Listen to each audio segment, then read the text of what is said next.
Assalamualaikum warahmatullahi wabarakatuh. Halo Sobat Sains Muda, perkenalkan nama saya Nila Ayura Madani dari PSDM BEM FMIPA UNY 2024 sebagai moderator 1001 Inspirasi kali ini. Saya ucapkan selamat datang di program 1001 Inspirasi yang pastinya program ini dapat memotivasi dan memberikan inspirasi untuk kita semua. 1001 Inspirasi kali ini membawakan tema membangun inspirasi melalui keunggulan akademis dan pengembangan diri. Tentunya saya di sini akan dibersamai dengan pembicara hebat kita. Beliau merupakan salah satu mahasiswa berprestasi Fakultas Matematika dan Ilmu Pengetahuan Alam Universitas Negeri Yogyakarta. Beliau adalah Kak Asma Khairunisa. Halo Kak Asma, Halo. apa kabar? Kabar sehat alhamdulillah. Kamu gimana kabarnya? Alhamdulillah, baik juga Mbak Asma. Boleh tahu nih Kak, kita sebelumnya sapa-sapa dulu teman-teman kita Sobat Sains Muda. Oke. Dan juga Kak Asma ini bisa memperkenalkan diri terlebih dahulu. Oke, terima kasih kesempatannya dari teman-teman PSDM BEM. Sebelumnya perkenalkan, nama saya Asma Khairunisa, biasa dipanggil Asma. Terus aku itu lagi menempuh studi di program studi statistika FMIPA. Mungkin sekian. Kalau boleh tahu nih ya, Kak Asma sendiri ini akhir-akhir ini punya kesibukan apa sih Kak? Nggak sibuk-sibuk banget sih ya, paling kayak kuliah biasa. Terus akhir-akhir ini juga lagi menempuh studi independen di PT Stek Robotik Indonesia. Wah, keren banget ini Kak Asma ini di sela-sela kesibukannya beliau masih bisa menyempatkan hadir untuk mengisi program 1001 Inspirasi kita. Sama-sama. Dengar-dengar nih ya, Mbak Asma ini ternyata baru saja terpilih menjadi juara satu ajang pemilihan mahasiswa berprestasi ya Kak? Alhamdulillah, berkat semua. Keren banget pokoknya Mbak Asma ini punya segudang prestasi, nggak di akademik juga di non akademik ya Mbak. Iya, beberapa. Alhamdulillah sekali. Nah, mungkin kita lanjut aja. Kita fokus pada pembicaraan kita pada hari ini yaitu MAPAS ya Kak. Oh iya, siap. Eh, dari Kak Asma ini hal apa yang perlu dipersiapkan seseorang itu buat ikut ajang pemilihan mahasiswa berprestasi? Oh iya, oke. Pertanyaan menarik untuk pembukaan. Oke. Terkait sama apa yang perlu kita persiapkan gitu ya untuk mengikuti adanya ajang pemilihan ini, tentu aku bisa bilang nggak sedikit. Karena ini kompleks. Ada apa aja? Itu ada sebenarnya lebih ke gimana caranya kita mencoba mendapatkan yang namanya capaian keunggulan atau prestasi. Karena kan prestasi itu adalah hasil yang kita capai kan. Dan di MAPAS ini apa aja sih yang bisa kita klaim sebagai capaian keunggulan kita? Itu yang pertama ada kompetisi. Jadi kalau misalnya nih Mila dan teman-teman itu ikut suatu perlombaan gitu kan, kita kan kompetisi ya. Terus kok alhamdulillah dapat juara atau mungkin katakanlah finish juga, itu tuh bisa diklaim sebagai capaian keunggulan di bidang kompetisi. Nah, selain dari kompetisi, teman-teman, itu ada juga yang namanya penghargaan dan pengakuan. Salah satunya apa? Salah satunya adalah sebagai moderator itu bisa moderator sebagai suatu acara gitu kan, mulai dari KKMB, lingkupnya banyak. Ada yang dari PT, kemudian naik sampai dengan internasional juga. Itu untuk yang penghargaan dan pengakuan. Selanjutnya apalagi? Ada yang namanya hasil karya. Nah, banyak hasil karyanya. Nggak harus yang berkutat sama akademik, teman-teman. Kita bisa publish cerpen, itu bisa publish buku, bisa publish artikel ilmiah, bisa. Kemudian ada juga HKI dalam torehan atau capaian keunggulan dari hasil karya. Dan yang terakhir itu ada karir organisasi sama pengabdian ke masyarakat. Jadi nggak melulu tentang akademik, tapi soft skill lainnya pun bisa kita akuisisi.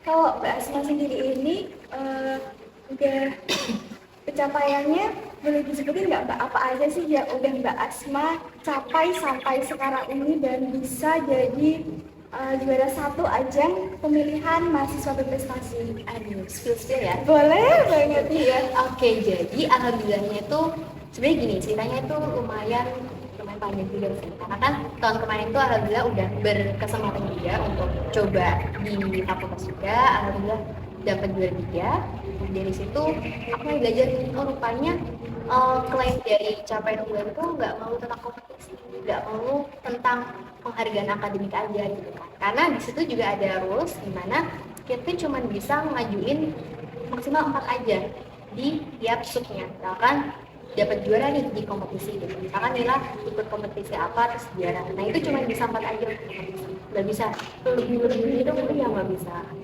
Nah jadi itu aku coba untuk kayak memanfaatkan dan explore lagi. Oh aku bisa nambah di apa gitu kan.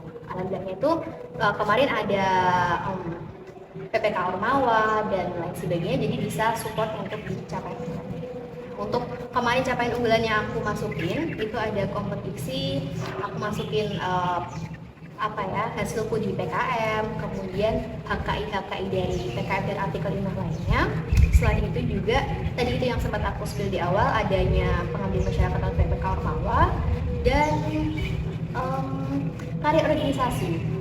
Nah jadi kalau misal teman-teman dari FIPA ini mungkin ada pengalaman entah itu di BEM ini atau organisasi lain, itu bisa banget untuk dicantumkan gitu, dicapai. Ya kebetulan kemarin itu aku dapat amanah jadi staf KS INIS dan satu lagi itu jadi koordinator di PKM Center FIPA. Ya. Keren banget Mbak Asma ini ternyata punya banyak banget pencapaian atau raihan sampai sekarang ini.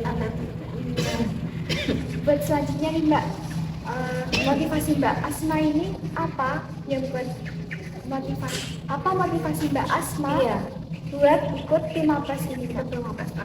Jadi sebenarnya berangkat dari dulu aku itu anaknya bisa dibilang super kayak kutu buku aja, anak textbook gitu lah. Pas SMP SMA nggak pernah ikut organisasi gitu kan, terus nggak ikut, DA nggak ikut gitu kan. Terus kayak hidup kok santai amat gitu kan. Terus masuklah ke tahap kuliah ini toh, terus apa ya yang bisa aku eksplor gitu kan. Terus akhirnya aku menemukan rupanya passionku di bidang karya tulis gitu kan. Coba untuk mengambil itu dan ya itulah mengapa yang memotivasi aku untuk mendaftar ke Mapres itu. Sehingga jangan sampai kita itu kok jadi mahasiswa tapi nggak mahasiswa gitu loh. Kayak kita harus mempunyai suatu capaian yang bisa menjadikan perjalanan hidup kita sebagai mahasiswa itu lebih bermanfaat. Nah selain itu juga ada juga kayak motivasi dari orang tua dan teman-teman sekitar yang mendukung aku, menjadi motivasiku juga untuk kenapa nggak ikut Mapres. Kemudian nih Mbak, cara Mbak Asma sendiri, mungkin kan di proses Mbak Asma selama berdinamika dalam menjadi mahasiswa berprestasi itu enggak singkat dan juga enggak semulus yang dibayangkan. Kayak kita kalau lihat Mbak Asma ini sekarang udah jadi juara, enak banget. Tapi kan kita nggak tahu ya Mbak Asma ini di belakangnya ada masalah apa atau kesulitan apa. Gimana sih Mbak cara Mbak Asma itu tetap semangat dan juga tetap optimis kita lanjutin biar bisa ikut jadi mahasiswa berprestasi ini. Oke, tadi dua ya Kak. Caranya kita itu bisa tetap semangat dan optimis. Nah yang pertama itu gimana untuk bisa keep on track di dalam berdinamika gitu ya sebagai seorang mahasiswa itu ya satu kuncinya adalah nggak usah menutup mata kalau kita lagi capek. Itu satu, karena capek itu manusiawi gitu. Nah begitupun aku gitu kan. Jadi hal yang membuat semangat lagi adalah ya ketika capek ya istirahat gitu, jangan terlalu memaksakan banget gitu. Karena nantinya kalau misalnya emang kita udah tahu kapasitasnya tapi kok paksa ya nanti ya tetap ada hal baiknya gitu kan. Cuman kadang ya kita pasti punya kapasitasnya. Jadi itu kalau kita lagi capek, berarti kita perlu seringan-seringan nih gitu. Ya hidup nggak melulu tentang pelajaran ini harus baik, ini harus menang gitu. Jadi kalau misalnya emang kamu lagi ada daunnya, diterima aja, dan kita perlu selingan. Kalau aku pribadi itu kalau misalnya lagi kayak gitu, coba henti makanan Nanti gitu. makanan, Iya. iya, katanya itu makanan bikin ini ya. Iya, selain nyamin Gembira. juga iya lebih gembira itu satu. Terus gimana aku bisa optimis itu adalah cari lingkungan yang sekiranya emang support ke kita. Karena ketika emang kita udah alhamdulillahnya itu nemu lingkungan yang cocok, yang pas gitu kan, ya itu nanti bakal bisa menjadi apa ya, pengingat kembali ya, reminder kita untuk coba optimis kembali. Ya. Betul sekali Mbak Asma ini ya, semangatnya luar biasa, dan juga Mbak Asma memiliki potensi, dan dia juga bersemangat buat optimis mengejar apa passionnya gitu. Sobat Semoga. Sains Muda. Terus nih Kak Asma ini pernah nggak sih di sela-sela perjalanan itu pernah kepikiran buat pengen berhenti, aku pengen udah stop di sini karena mungkin nggak kuat, karena Iya. mungkin ini berat, Iya. ini mungkin nggak passionnya aku, atau gimana? Oke, sebenarnya itu terjadi teman-teman. Terjadi. Iya, terjadi. Tadi itu yang sempat aku pernah ceritain, aku pernah punya kesempatan ikut, terus alumni juga. Itu akhirnya kayak, ya awalnya kayak, oh aku harus memperbaiki ini, itu gitu kan. Tapi dalam perjalanannya, oh pokoknya nemu juga jangan capek gitu kan. Karena pas itu juga pas banget gimana, oh ya, FYI, aku tuh anak laju. Dari Jogja ya. Iya, kita sama. Iya, kita sama. Iya. Ya. Nah itu pernah kan kayak ini capek juga ya gitu kan. Nah di fase itulah yang jadi fase dimana aku itu aku berhenti aja kali ya, kayak tahun ini nggak usah ikut kelas gitu pernah kepikiran gitu kan. Cuman alhamdulillahnya di awal semester kemarin itu ya tadi ketemu lagi ke lingkungan yang benar-benar mengingatkan, ya kayak ketemu dosen-dosen yang support ke aku, selain supportif juga proaktif gitu kan, ayo mbak gitu kerjain ini bareng-bareng gini gitu. Selain itu juga selain dari dosen juga dari teman-teman dan sebagainya. Dan akhirnya alhamdulillah nemuin lagi apa sih yang sebenarnya memotivasi aku dari awal dan lagi gitu. Ya. Intinya jangan, ya capek itu wajar sih, cuman jangan menyerah. Jangan menyerah ya guys. Boleh nih Kak Asma kasih tips dan triksnya biar menjadi mahasiswa aktif dan juga berprestasi. Dengar-dengar kan Kak Asma ini juga ikut sebagai KS INIS dan juga ikut di PKM Center. Oh iya, oke. Terkait tips trik ya teman-teman. Yang pertama itu, jadi teman-teman itu sekiranya kenali dulu passion teman-teman. Tadi itu ya, nggak semua itu mau tentang akademik.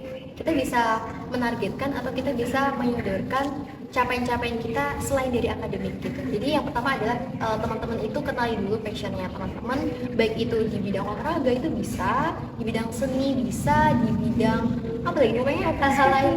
Iya benar, public speaking dan lain sebagainya. Nah itu tuh bisa banget teman-teman. Nah itu tadi ya tips trik yang pertama, kenali passionnya. Nah habis kenali passionnya, ya cintai passionnya dan dalami gitu. Jadi sebenarnya kalau sekedar mengenal pun ya nggak cukup gitulah.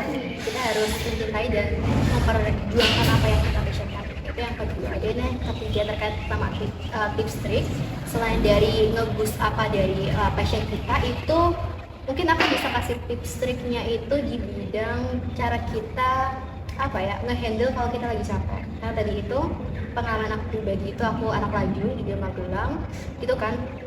Jadi aku itu biasanya kalau kayak nugas atau ngerjain apapun itu, entah itu tentang benar-benar akademik untuk yang perkuliahan atau untuk hasil karya pendukung, itu adalah kalau misalnya emang capek ya tidur dulu aja gitu kan. Karena kata orang tuh kita bisa mengoptimalisasikan cara kita mengajarkan sesuatu itu, cobalah tidur dulu, nanti kita bisa bangun lebih awal, lebih fresh, dan kita bisa mulai itu lebih cepat. Karena pengalaman pribadi juga, aku pernah kayak yang habis dari pulang gitu kan, biasanya pulang maghrib, terus Isya mau langsung ngebut nih, ngerjain itu gitu kan. Tapi iya benar, karena capek itu gitu kan. Jadi kita nggak perlu terlalu nge-push diri. Kalau emang lagi capek ya udah istirahat dulu nggak apa-apa. Jadi kita bisa kayak recharge gitu kan, untuk lebih fit dan mungkin itu tips kenali passion dan yang penting kita ya. charge energi, kita punya istirahat. Iya, Itu penting. iya, dan gimana caranya kita atur strategi. Atur strategi. Iya. Nah, kemudian nih Mbak Asma,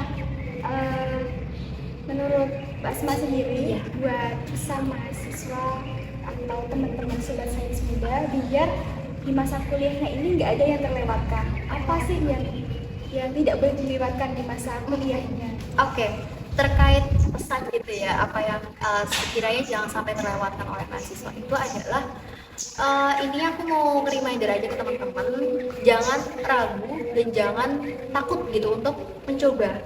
Sekalipun itu memang keluar dari comfort zone kita gitu, zona nyaman kita. Nah, kenapa? Karena ketika kita itu setidaknya udah mencoba, ya kita tahu gitu kan, kita udah pernah ngerasain, kita tahu. Tapi beda halnya ketika kita itu kok cuman ragu doang, khawatir doang, dan akhirnya nggak ngelakuin hal tersebut gitu kan, kita jadi kayak kehilangan probabilitas sukses gagal gitu kan. Itu sih pesanku ke teman-teman. Jadi intinya jangan takut untuk mencoba. Jangan takut untuk mencoba. Ya. Kalau boleh nih ya, Mbak Asma bisa ngasih pesan juga buat teman-teman ini biar tahun depan bisa ikut Pilmapres. Oke teman-teman, jadi sebenarnya Pilmapres itu bukan sekedar apa ya, ajang ya kompetisi belaka gitu kan. Jadi intinya kalau untuk pesan supaya teman-teman FIPA ini pada mau ikut gitu ya tahun depan itu adalah ya dengan adanya Pilmapres ini kita jadi bisa prepare lebih dini, bisa memperbaiki CV kita untuk nantinya setelah kita itu berkuliah, setelah kita graduate, setelah kita lulus, kita udah punya bekal gitu teman-teman.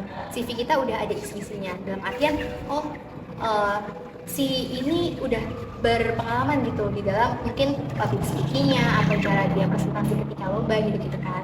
Selain itu juga mungkin ada hasil-hasil karya pengikutnya. Nah itu mungkin bisa jadi poin plus gitu kan dari HRD di dalam menyaring seorang mahasiswa itu. Mungkin itu pesanku untuk teman-teman. Wah, gak kerasa banget sesi kita berbincang-bincang ini ternyata udah berakhir, Mbak Asma. Masya Allah, ternyata cepet banget ya. Iya, kerasa loh ya. Iya. Kita bakal menarik kesimpulan dari bincang-bincang tadi bahwasannya kita itu harus mengenali passion kita sendiri, mengenali kemampuan kita. Kita mencintai dan harus mengeksplor apa yang belum kita ketahui dan jangan takut untuk mencoba. Kemudian dari tadi yang dibicarakan Mbak Asma juga kita harus bisa mengatur waktu untuk beristirahat karena itu merupakan suatu hal yang penting. Iya. Ya. Mungkin untuk closing statement, Kak Asma ini bisa memberikan pesan kepada sobat sains muda yang ada di rumah. Kami persilahkan. Oke, makasih banget ya kesempatannya dari teman-teman PSDM BEM. Terkait dengan pesan lagi untuk teman-teman mahasiswa, sebenarnya aku mau coba menyampaikan gitu ya apa yang sempat aku dapat dari abi aku. Nah, abiku tuh pernah nyampain kalau beliau bilang gini, Mbak sebenarnya kematian itu ada dua gitu. Kenapa jadi bahas kematian ya? Jadi gini, terkait sama Pilmapres sih. Jadi kematian itu ada dua gitu. Satu, ketika emang tubuh kita itu udah nggak ada nyawanya gitu.